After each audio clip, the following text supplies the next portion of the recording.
Hi friends, Assalamu alaikum and welcome back to my channel. I am Sumaya from Sumi's Home Job. Friends, கிட்டத்தட்ட பார்த்தீங்கன்னா ரமதானோட last ஸ்டேஜில் நம்ம வந்துட்டோம். இன்னும் ஈதுக்கு few days தான் இருக்குது. ஸோ இன்றைக்கி நம்ம பார்க்க போகிறது இன்னொரு இன்ட்ரெஸ்டிங்கான இஃப்தார் ப்ரிப்ரேஷன் தான். கண்டிப்பாக எல்லாருக்கும் பிடிக்கும்னு நினைக்கிறேன். வாங்க இப்போ நம்ம வீடியோக்குள்ளே போகலாம்.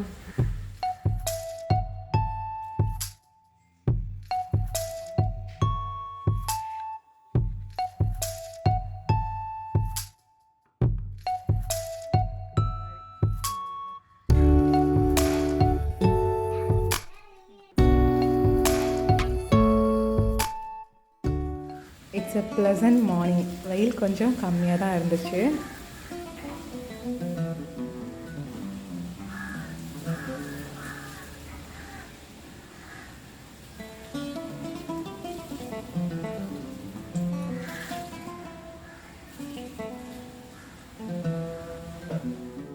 இந்த மாதிரியான சின்ன சின்ன வேலையெல்லாம் காலையிலே முடிச்சாச்சு.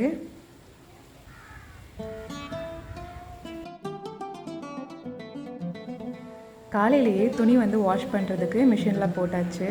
ஸோ இப்போ வந்து பார்த்திங்கன்னா கீழே போயிட்டுருக்கோம். கீழே வெளியே பார்த்திங்கன்னா என்னோடய ஹஸ்பண்ட் வந்து பிளான்டிங் பண்ணிகிட்ருக்காங்க.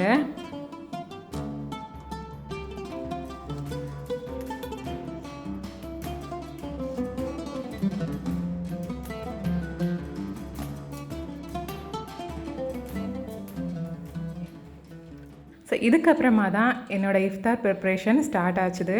ஸோ காலையில் பசங்களுக்கு வந்து பிரேக்ஃபாஸ்ட் கொடுத்ததுக்கப்புறமா நான் இப்போ வந்து கிரேப்ஸை வந்து வாஷ் பண்ணிகிட்ருக்கேன். இது எதுக்காகன்னு பார்த்தீங்கன்னா அகர் அகரில் கிரேப்ஸ் ஜெல்லி பண்ணுறதுக்காக தான்.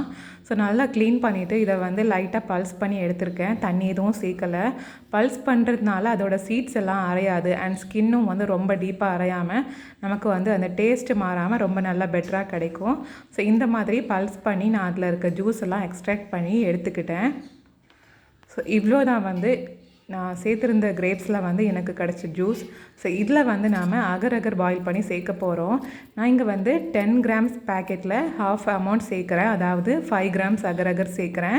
அண்ட் இதில் 2 கப்பு தண்ணியும் சேர்க்குறேன். பிகாஸ் இது நல்லா பாயில் ஆகும்போது தண்ணியெல்லாம் கம்ப்ளீட்டாக வற்றி வந்துடும். ஸோ இப்போ இது வந்து நல்லா பாயில் ஆகி இந்த மாதிரியான டிரான்ஸ்பரண்ட் ஸ்டேஜில் வரது வரைக்கும் நம்ம இதை நல்லா கொதிக்க விட்டு எடுத்துக்கலாம். அண்ட் டிரான்ஸ்பரண்ட் ஆனதுக்கு அப்புறமா நான் இதில் 6 டேபிள் ஸ்பூன் அளவுக்கு ஒயிட் சுகர் சேர்க்குறேன். அண்ட் சுகர் பார்த்திங்கன்னா வந்து கிரேப்ஸோட ஸ்வீட்னஸை பொறுத்து டிஃப்ரென்ஷியேட் ஆகும். ஸோ கிரேப்ஸ் நல்லா இனிப்பாக இருந்தால் கம்மியாக சேர்த்தா போதும். இப்போ சுகரும் நல்லா தண்ணியில் மெல்ட் ஆனதுக்கு அப்புறமா நம்ம கிரேப் ஜூஸ் எடுத்து வச்சதில் இந்த அகர் அகரையும் ஃபில்ட்ரு பண்ணி இந்த மாதிரி சேர்த்துக்கலாம். அப்போ தான் அகர் அகரில் ஏதாச்சும் கட்டி இருந்தால் மிக்ஸ் ஆகாமல் இருக்கும். ஸோ இப்போ அகர் அகரை சேர்த்ததுக்கு அப்புறமா நல்லா மிக்ஸ் பண்ணிவிட்டு நாம் எந்த பவுலில் சர்வ் பண்ணோமோ அந்த பவுலில் இந்த மாதிரி ட்ரான்ஸ்ஃபர் பண்ணி வச்சுக்கலாம். அண்ட் இதில் பார்த்திங்கன்னா நாங்கள் கொஞ்சம் டேஸ்ட் வந்து கொஞ்சம் இன்னும் பெட்டராக இருக்கிறதுக்காக கிரேப்ஸில் இருக்க சீட்ஸ் அண்ட் ஸ்கின் எல்லாம் ரிமூவ் பண்ணிவிட்டு அதே இந்த மாதிரி கிரேப்ஸ் ஜெல்லியில் சேர்க்குறோம். இது வந்து செட் ஆனதுக்கு அப்புறமா எடுத்து சாப்பிட்றதுக்கு சியூ பண்ணி சாப்பிட்றதுக்கு இன்னும் நல்லாயிருக்கும். ஸோ அடுத்ததாக பார்த்திங்கன்னா நான் வந்து ரவை வச்சு கஸ்டர்ட் புட்டிங் பண்ணியிருக்கேன். ஸோ இது வந்து ரொம்ப ஈஸியான ரெசிபி. ஏற்கனவே என்னோடய சேனலில் அப்லோட் பண்ணியிருக்கேன். நான் வந்து ஏற்கனவே கேரமல் பண்ணி ட்ரேயில் விட்டுருந்தேன், சுகர் கேரமல் பண்ணி. ஸோ இப்போ இதில் பாலில் வேக வச்ச ரவை கஸ்டர்டை வந்து போட் பண்ணிவிட்டு நான் அதை வந்து 30 மினிட்ஸ்க்கு ஹை ஃப்ளேமில் வச்சு ஸ்டீம் பண்ணி எடுத்துக்கிறேன்.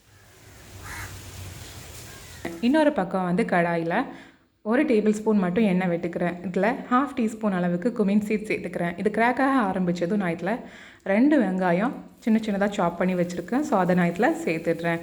ஆனியன் டிரான்ஸ்பரண்ட் ஆகிறது வரைக்கும் நாம் இதை வதக்கினா போதும். இப்போ இதில் 1/2 டீஸ்பூன் அளவுக்கு இஞ்சி பூண்டு விழுது நான் சேர்த்துருக்கேன். அதோட ராஸ்மெல் போனதுக்கு அப்புறமா அதில் 1 டீஸ்பூன் மஞ்சள் தூள் சேர்த்துருக்கேன். 1/2 teaspoon garam masala powder and 1/2 table spoon அளவுக்கு மிளகாத்தூளும் சேர்த்துட்டு கொஞ்சமாக வதக்கிட்டு அப்புறமா தேவையான அளவுக்கு நான் உப்பையும் இதில் சேர்த்துருக்கேன். உப்பு ஃபைனலாக நம்ம செக் பண்ணி சேர்த்துக்கலாம். நான் இங்கே ஃப்ரைட் சிக்கன் வந்து இந்த ஃபில்லிங்கில் யூஸ் பண்ண போகிறேன். ஸோ அதுக்கு வந்து ஃப்ரைட் சிக்கன் ஒரு 3/4 கப் அளவுக்கு உதுத்து போட்டு எடுத்து வச்சுருக்கேன். அதை தான் நான் இப்போ இதில் சேர்க்குறேன். அதுக்கப்புறமா அதை கொஞ்சம் நேரம் வதக்கிட்டு அதில் கொஞ்சம் மல்லி இலையை இந்த மாதிரி ஃப்ரெஷ்ஷாக கட் பண்ணி சேர்த்துருக்கேன். அவ்வளோதான். இப்போ இதை லைட்டாக வதக்கிட்டு நம்ம ஸ்டவ் ஆஃப் பண்ணிக்கலாம். இந்த ஃபில்லிங் வந்து ஆறட்டும். நான் இதை வந்து ப்ரெட்டில் தான் வந்து வச்சு ஃபில் பண்ணி ஸ்டஃப் பண்ணி நான் ஃப்ரை பண்ணி எடுக்கிறதுக்காக செஞ்சிட்ருக்கேன். ஸோ அதுக்கு வந்து நான் இங்கே சம் ப்ரெட் பீஸஸை எடுத்து வச்சுருக்கேன். இதில் இருக்க அந்த எட்ஜஸை மட்டும் நான் ரிமூவ் பண்ணிக்கிறேன். அப்போ தான் நமக்கு அந்த ஃபில்லிங்கை உள்ளாடி ஸ்டஃப் பண்ணி ஒட்டுறதுக்கு கம்ஃபர்டபுளாக இருக்கும்.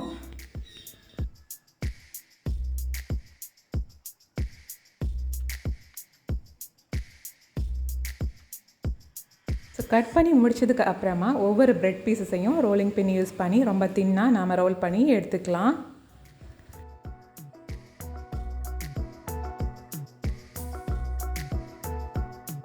இப்போ பார்த்தீங்கன்னா நான் எடுத்து வச்ச எல்லா ப்ரெட் பீஸஸையும் தின்னாக ரோல் பண்ணி முடிச்சிட்டேன். ஸோ இது கொஞ்சம் கேர்ஃபுல்லாக தான் பண்ணணும், கிளியாமல் வர்றது மாதிரி.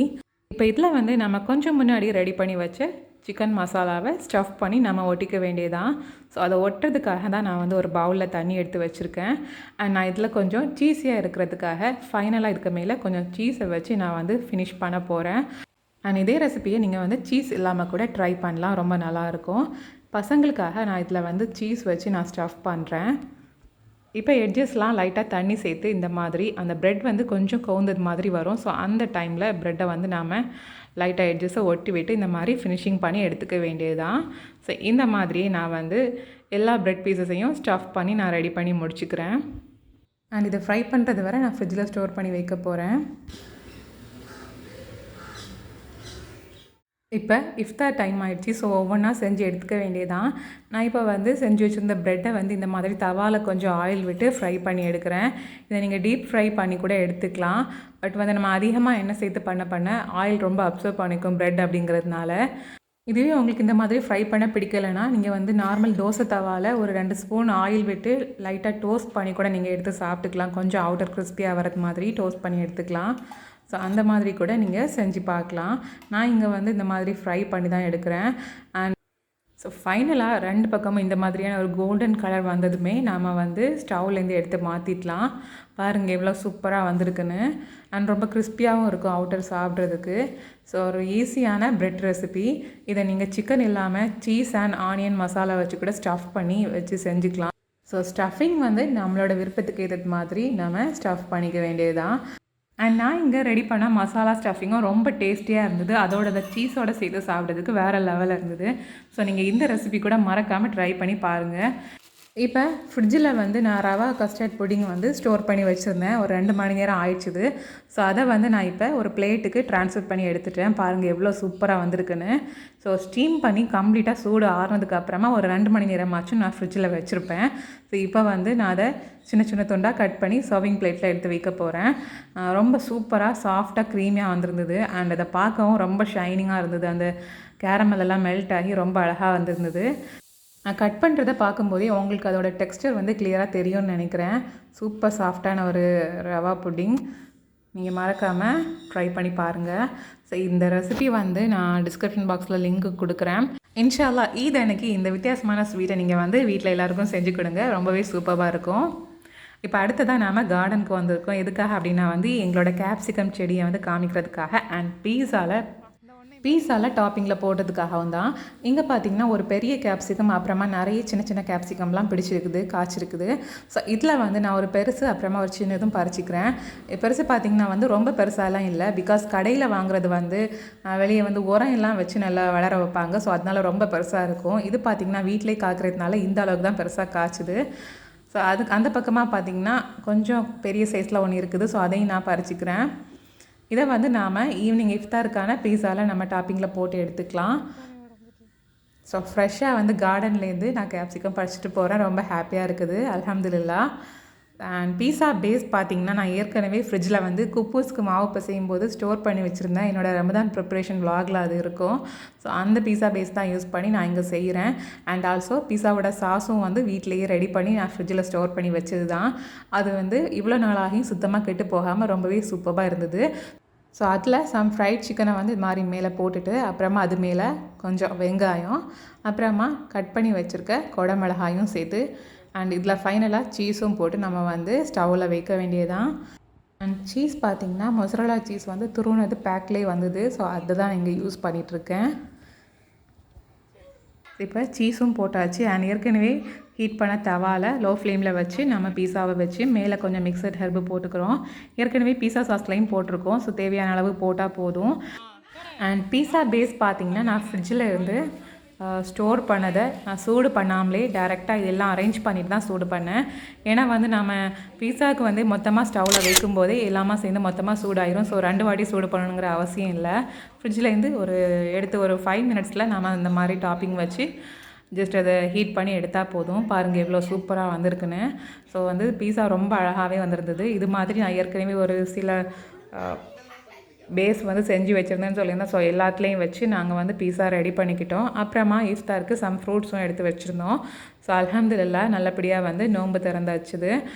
அண்டு நான் ஃபைனலாக கிரேப்ஸ் ஜெல்லி எப்படி வந்திருக்குன்னு உங்களுக்கு காமிக்கல. ஸோ அதான் நான் இப்போ எடுத்து காமிச்சிட்ருக்கேன். இது பார்த்திங்கன்னா ரொம்பவே சூப்பரான ஒரு டெக்ஸ்டரில் வந்தது. கிட்டத்தட்ட ஜெல்லி மாதிரி இருந்தது. அண்ட் நம்ம கிரேப்ஸில் புளிப்பு வேறு இருக்கும். ஸோ வந்து அந்த புளிப்பு இனிப்பு அப்புறமா அதில் நம்ம சேர்த்துருந்த சில ஃப்ரெஷ் கிரேப்ஸு அதெல்லாம் சேர்ந்து சாப்பிட்றதுக்கு வேறு லெவலில் இருந்தது. நீங்கள் மறக்காமல் ட்ரை பண்ணி பாருங்கள். அண்ட் ஃப்ரெண்ட்ஸ், இதோட நான் இந்த வீடியோ முடிச்சுக்கிறேன். Hope you all like this video. பிடிச்சிருந்தா மறக்காமல் லைக் பண்ணுங்கள், ஷேர் பண்ணுங்கள், கமெண்ட் பண்ணுங்கள்.